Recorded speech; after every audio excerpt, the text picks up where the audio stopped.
Oh, beautiful people. Welcome to 321 No Kidding. Bobbie the Awesome here. Ready for this episode where I'm trying to get my brave on, but I'm going to share with you the last couple days that I've had. I think it's important for my sanity and to be true to what I want my message to be and what I want 321 No Kidding to represent. So, I guess here goes. So, Saturday, 3 days ago, I think today's Tuesday. Yeah. So, I was getting ready to go out with some friends, and I had just recorded the episode prior to this. Right before going out, things were bursting in my mind because of group earlier, and the topic was transparency. So this episode is going to be me being brutally transparent. So Saturday night, I was going to meet some friends, and they just so happened to be the friends that the last time I had any alcohol, I was with them at a party.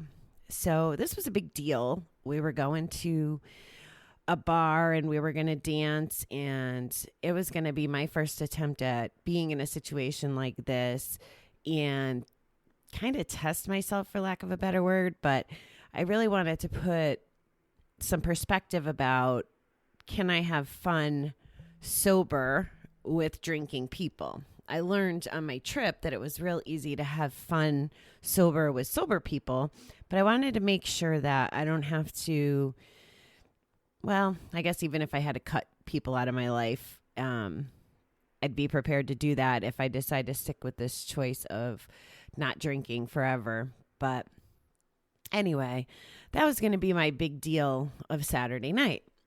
Well, I get to the place, me and one of the folks get there about an hour before everybody else, and because they were late, by the way. So I'm trying to not be bitter. They blamed it on the Uber, and that's okay. But while we were waiting for them, I got a message from my cousin that my biological father had died. And this came, not even a week after finding out that his mother had died. I had gotten word that she was sick when I was in Cambodia, and I had the opportunity to call her. Thankfully, she couldn't talk back to me, but at least I had an opportunity to talk to her. Well, I didn't really know what to do with the message about Bob, and I kind of sat there, and poor Chris, who was with me, he just didn't know what to do with me, but he was trying, and he would speak, and I just wouldn't hear him. And I would say, Chris, please, I totally didn't hear what you said. Can you repeat that? Because my mind was just racing so fast. I had no idea how to even process. So I end up staying. I stayed for dinner, and, they were having a great time, and I didn't tell anybody other than Chris until it was time for me to go. I didn't want to ruin their night. And I will say, I'm very proud of the fact I did not order the Long Island iced tea that was calling to me. I sat there and I drank soda, and I came home, and it was quite a ride home. Definitely used the coping skill of crying quite a bit since then, but that was the first burst. I tried calling my cousin Stacy, who was already in bed, and I tried reaching out to one of the fellas from group that also has daddy issues, so to speak, and I just wasn't getting anywhere. So I went to bed, and I got up Sunday morning, and the first thing I think I did was made a playlist. I'd been trying so hard to think of happy memories, some sort of happy memories that I had of Bob. And it was a struggle. And the only thing that I could come back to was the music. He would play the guitar and the piano and the harmonica and sing, and I put in songs. I made a playlist and I called it Bob, and I listened to that, and I don't know if it was helping or hurting or what it was, but I just felt like it was the right thing to do. And I got, part of why I'm sharing this with you is because before I started the show, I can remember going through just life and things and situations, and in my head going, I wish I could share this, this process. I wonder if this would help someone, in the context of group. All the times I've heard stories that have made a difference to me about what people have done or shared. So I'm sharing these details with you as a way to explain my process in recovery and how to deal with this. And I've said before that, and it's funny because one of my coping strategies was I listened to my first episode of the show on the way to go see my counselor. And this talking to you is a coping mechanism of mine, and my growth and being able to hear where I am today versus where I am in the future. So that's why you're getting this whole complete download, part of why you're getting it. So I'm playing the playlist, and on Sundays, I've been out of the habit with the travel and everything, but I knew I had to go to church, and I texted my friend that goes with me sometimes, and I had wrote my boss and understand that this week is Valentine's week, and it's one of the busiest weeks of the year. And after being quarantined to home last week because of the fear of me flying through China, and then the 2 weeks prior being on the sober trip, essentially I haven't been in the office in over 3 weeks. So I just knew I couldn't go yesterday. And even that I had mixed feelings about. So I emailed her, and, I told her, hey, I've had these two deaths in the family, and I just won't be in tomorrow. And some of what the feelings I was feeling at the time was guilt on some level because of the holiday, and also the bereavement, right? Like, I think we're entitled to 3 days, probably 3 days apiece for, your grandparent and your parent. But I felt somehow wrong because I hadn't talked to Bob in 14 years, 15 years. And it was like, I felt that I wasn't even entitled to bereavement because I hadn't been speaking to him. So there was another whole different emotions surrounding that. So anyway, I get up and text my friend to go to church, and she said, and I had blind copied her on the email, just so I wouldn't have to, do it twice or whatever. And she said, well, I'm not up for church, but she was there for me if I needed her. And I went to church, and I had tried calling Stacy again, and I didn't have any luck. But I did talk to my cousin who had let me know that Bob had passed away. And it was really a helpful conversation. He kind of filled in some of the blanks of the last 15 years or so. It was actually his father's funeral. That was the last time I saw Bob. Bob should have been at another funeral we went at, but he wasn't. My cousin Stacy that I'm referring to,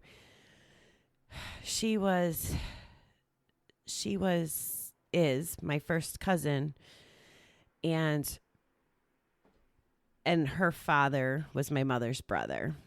I need to clarify this so you guys don't think I'm even more wacky or my family's even more wacky than it is. But so he was married to a lady, Teresa, And Teresa was my mother's best friend.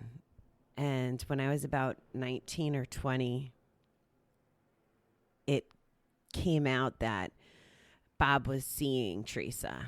So, needless to say, my mother and Teresa's friendship dissolved. So Stacy, essentially, if she wasn't my first cousin, you could almost consider her my stepsister if we did all the right marriages and divorces, etc. Anyway, she was one of the ones who probably gave Bob the most chances or was the most open to having any kind of relationship. There's myself and my brother that are my mother's, and then I have another sister and brother from when Bob had cheated on my mother and created his second family. And I've only recently, in the last 6 or 7 years, got reconnected to them. Luckily, I mean, my sister is just freaking impressive, and she's the most beautiful woman. Like, I'm so proud of her. And her younger brother and my little brother probably haven't fared as well as us girls. She's the only one that, at least to the best of my knowledge, hasn't become an addict of some sort. And she's had even more of a burden than just Bob. Anyway, so it was important for me to talk to Stacy. Couldn't get her. So I'm sitting in the parking lot of church and I'm talking to my cousin about, what's transpired, and he filled me in on Bob's health and the decline and his jail time and his process and going into the psychiatric ward in Connecticut, from that to being homeless to where he was now. And I'm still a little fuzzy on some of the details. I mean, I was listening to him, but again, still kind of in a process mode. And, he told me he was in this apartment and had a visiting nurse. And really, they think it was about 3 days before anybody found him, which is pretty disturbing. It's sad in itself. So kind of talked about that. And one of the most startling parts of the conversation, as we were talking about, what will happen. I guess Bob was still getting autopsied. I still don't know the results to this moment, but he used the phrase next of kin when we were talking about what to do next. And that really hit me. Being the oldest child, we all of us kids are the next of kin, and so is his side of the family that's alive. But to think about having a role in the decision maybe to what happens next was just a little scary. But we talked about it anyway, and I think we have a good plan. So that was a helpful, scary, informative conversation. But kudos to Bob's side for staying connected with us and caring about us. And it was difficult.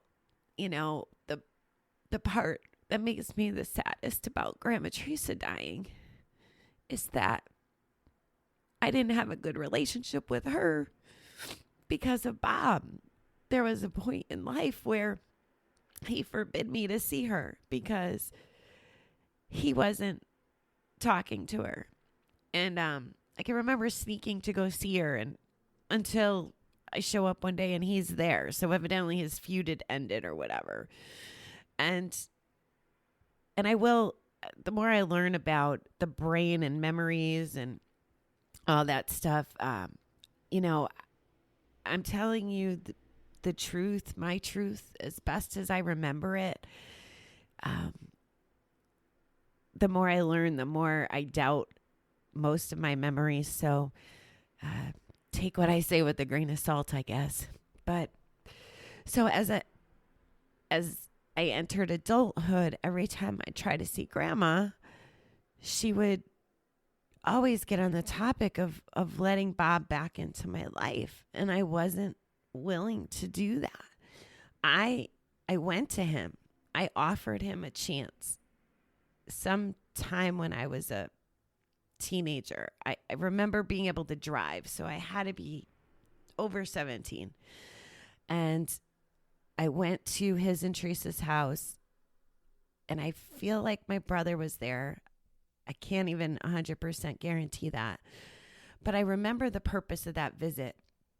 And that visit was to tell him, and I remember saying, well, first of all, he opens the door, and the first thing he says is he's so nervous he had to go get some pills from the neighbor. And he's downing his traditional blackberry brandy for the visit. Anyway, he says, I say to him, I said, you know, you blew it with my brother and I. You blew it with my other siblings. But now you're living in this house with Stacy. If you want back in my life, you have to do right by her. And he never changed. And this is part of the story. This is part of why I'm constantly talking about how the alcohol plays a role in my life and why I'm still trying to sort that out. So he never did anything to really impress me or in my opinion take care of Stacy, although I think she feels a little different. You know, her father committed suicide when she was 4 years old. And then her mother died. This is another thing that freaking pisses me off. Like, her mother died. My mother's ex-best friend, the lady who had an affair with my biological father. And he wasn't even at her funeral. But you know who was? My mother. Like, that was just another thing that in my mind I couldn't get past.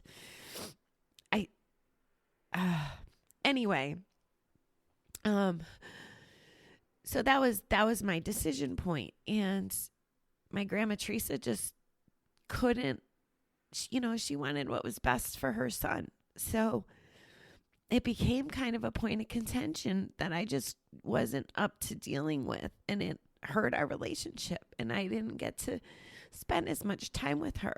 And it wasn't until I was married to Davey that we got, like back in touch. And, she was in the hometown as my mother the whole time. But I remember going over for Christmas and getting, connected again on some level. But still, to be completely honest, I thought I knew she was currently in California. I wasn't as connected as I wish I could be or should have been. So that's part of what's really hard about the loss of her as well. Okay, so where was I? Back to Sunday. Thank you for putting up with the emotion here. So I get off the phone with the cousin, and I go in, and of course, like I said, it's almost Valentine's Day. I was a little pissed off, to be honest, because the pastor and his wife weren't at church. It was a video sermon, but I'm a believer. The universe puts me where I'm supposed to be. And evidently I was supposed to drive the, 20 minutes, half an hour up to church to watch a video that I could have watched 2 weeks from now. Again, I probably sound a little bitter, but that's okay. I'm entitled right now. So the theme was relationships. Go figure. So all of my neighbors in church did nothing but listen to me cry probably for the whole entire thing. I just couldn't stop. I did miss the beginning though, because Stacy had called me back, thankfully. And I went out and I sat with her and talked with her a little and told her what I knew. And I was really scared about talking to her. I was so scared. And she said to me, I can't remember what she said. I just said to her, I don't want to tell you what I have to tell you. And she said, it's okay. My mother had already texted her, so she knew. So that was a little bit of relief. So I leave church, and I think I came home. I did come home. And I slept and cried all of Sunday. And somewhere in this timeline, my mother's trying so hard. She's letting me know that she's there for me. And she's probably as confused about how to put up with me as I'm confused about how to put up with me. I did also call my brother on the way to church. And what I kept thinking about when it came to all the kids, I was wondering where they were at, because I couldn't figure out where I was at. Was I sad? Was I hurt? Was I angry? Was I happy? I couldn't figure it out. And I don't mean to sound like a jerk when I say, am I happy or relieved? But there was a very long period of time where I used to say that I would go to his funeral so that I could spit on his grave. And that would be the only reason I wanted to go to the funeral. And there was so much anger and resentment. And where I hope you hear some of the message I'm trying to share with you is my recovery helped me change that perspective. 6 years ago, when I was at Kansas City, I had spoke at a GA thing, a speaker event. And in my speech, I'd come across it recently. And somewhere in my talk, it says something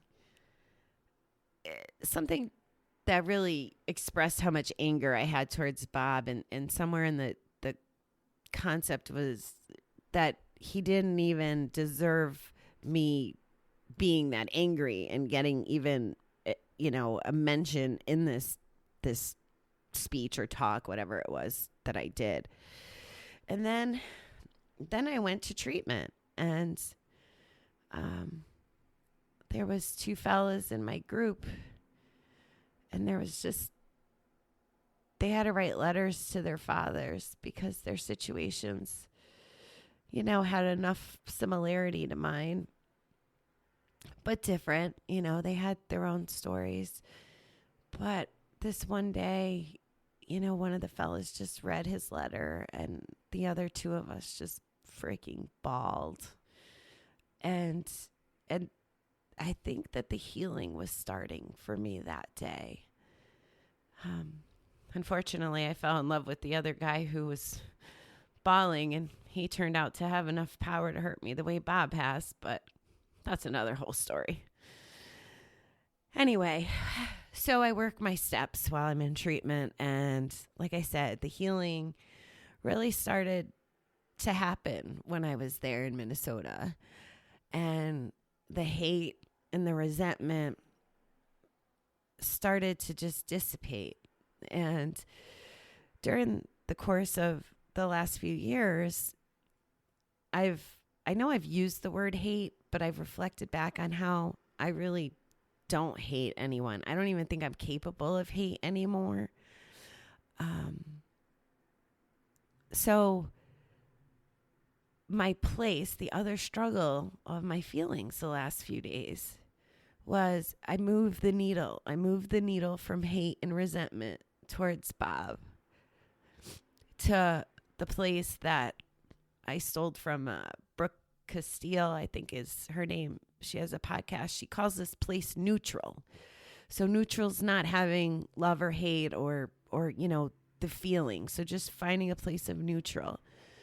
And don't get me wrong, Bob's crossed my mind many times, and I've kept a pulse on him through the other kids or through the newspaper. And through the years, I always thought I would just find out about him being dead way after. So that was another feeling to figure out, because I used to search the internet to find out if he was dead or alive, if us kids hadn't heard anything or I hadn't heard anything.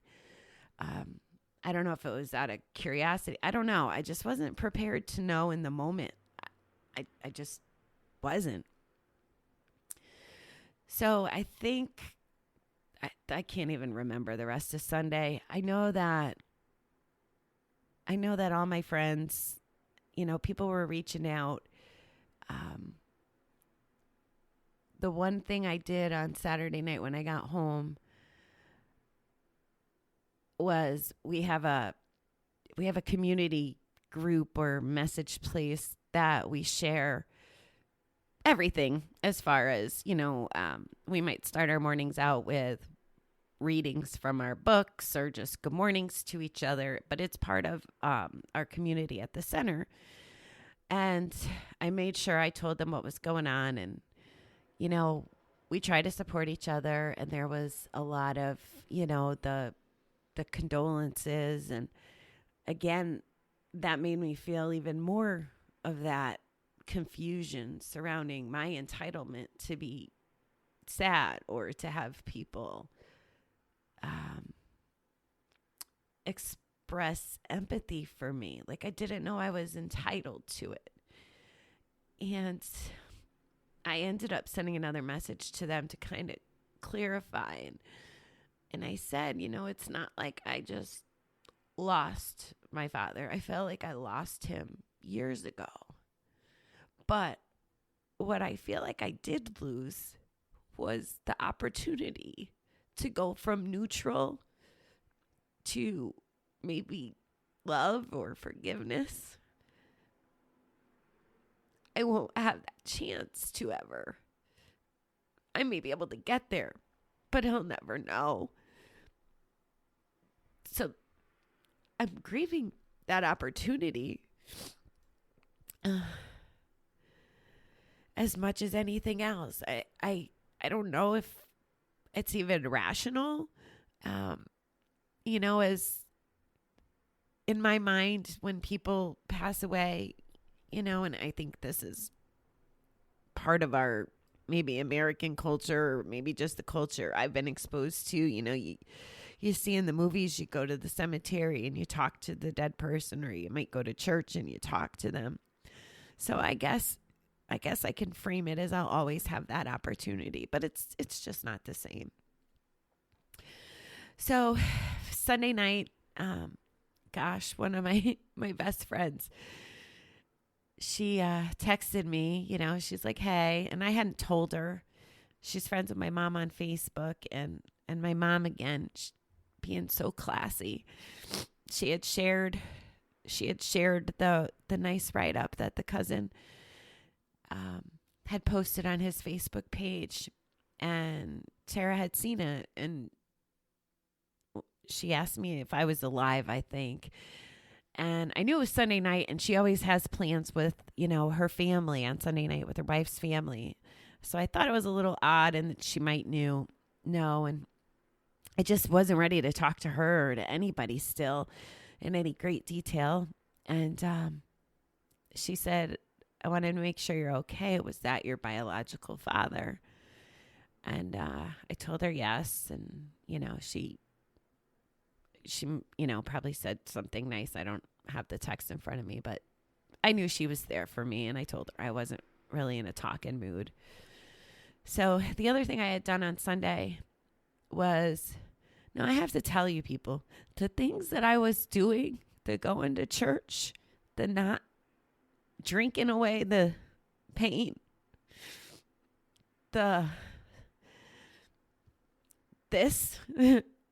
talking to you, all these things are not easy things. And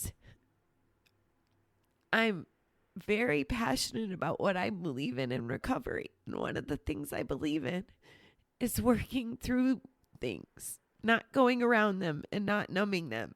So here I sit. And I knew I wasn't ready to deal with this by myself. So a Sunday I called the head of the center and asked him if I could see my counselor. And I'd emailed her, but I knew she wouldn't check, or I didn't expect her to check because it was the weekend. And he called me back, and, within an hour of reaching them, I had an appointment with my counselor for Monday morning, first thing. Well, her first thing, 11:30. So I get up Monday and I force myself to, I think ever since my surgery last year and my random like work schedule and then the travel, I haven't been back in my routine. I had this happy routine and I just felt good on the inside out when I was doing the right things every day. So when I got up Monday, I forced myself to read my meditations and post it in our centers group and reach out to the counselors and just do what I believe in. Go through the process and try to find my happy Bobbie back. Like, she's just been off. She's been off kilter, off schedule, which again is one of my beliefs, and it's something we hear about at the center all the time about structure and consistency in a schedule. Anyway, so it's snowing and icy Monday morning. So I do my positive things and I do my meditation and I get to, so that's where I'm going to press pause on this story until next week's episode. I'll finish taking you through Monday and through Tuesday of that week and kind of share some of the coping strategies that I went through. So before I say farewell for now, I want to read this week's quote, which I thought tied in kind of well with what I was trying to do and what I'm trying to share. So this comes to us from Maxwell Dio. Wow. Can't pronounce these names. Anyway, here goes. Even now, as broken as you may feel, you are still so strong. There's something to be said for how you hold yourself together and keep moving, even though you feel like shattering. Don't stop. This is your healing. It doesn't have to be pretty or graceful. You just have to keep going. So that is that. We will see you next week with the end of my coping process, at least for the short term on this topic. I'm sure it'll revisit us as we continue. We still have to sort through funeral and all kinds of stuff like that. But anyway, thanks for listening and thanks for helping me get through one of my challenges.